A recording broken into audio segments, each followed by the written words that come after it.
Mae myfyrwyr Glynllifon wedi cael cyfle i grwydro dipyn o gwmpas y maes, felly be ydy hargraff nhw o'r sioe ebyn hyn, tybed?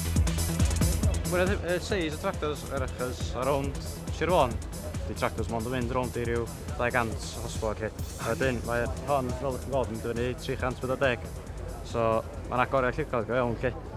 Mae'n llawer lot o controls, wedyn, ar tractor bach, mae controls chi gyd rownd i chi o. Ar hon, mae just ar armrest i gyd.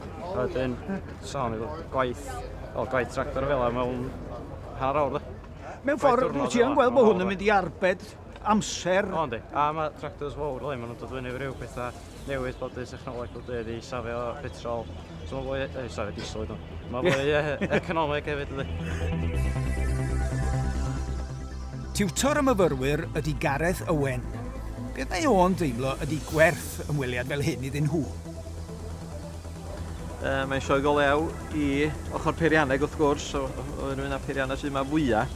Ond ochr amaethyddol, mae yna beiriannau yma lle wrach da ni fod yn gweld eu lluniau nhw'r teledu, ond drwy ddwad i fama lle mae'n posib cael ei gweld nhw for real, a wedyn maen nhw'n cael gweld a cyffwrdd y beth yma lle. I radda, da ni dan anfantais yn lle da ni'n byw, dos am llawer o ddiwydiant o'n gwmpas wedyn, mae'n hynod bwysig bod ni yn fodlon trafeilio i ddangos pethau bod o dda neu ddrwg, mae'n bwysig bod rhywun yn gweld.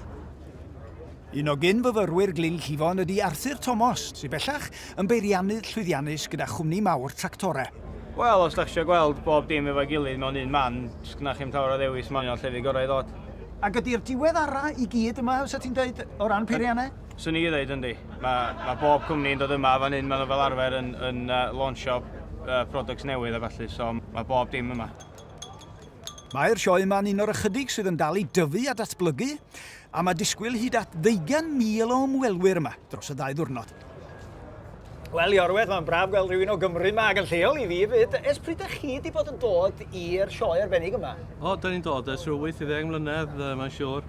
A wedyn LAMMA ydy'r Lincolnshire Agricultural Machinery Manufacturers yn rhywbeth, ie? Association neu rhywbeth felly, a wedyn nhw ar ei gochwyn o, dwi'n meddwl, pan ar ei Smithfield orffen, ar nhw ddechrau, a wedyn hwan, os am Royal Show chwaith nag oes, a wedyn mae hon wedi rhoi gymryd drosodd fel yr sioe i gael peiriannau yr un fwyaf sy'n bod, sy'n ddol, achos ar ôl hon, mae'n siŵr mae'r Royal Welsh, yr Highland a Yorkshire yr eich tair fwyaf wedyn ynddo.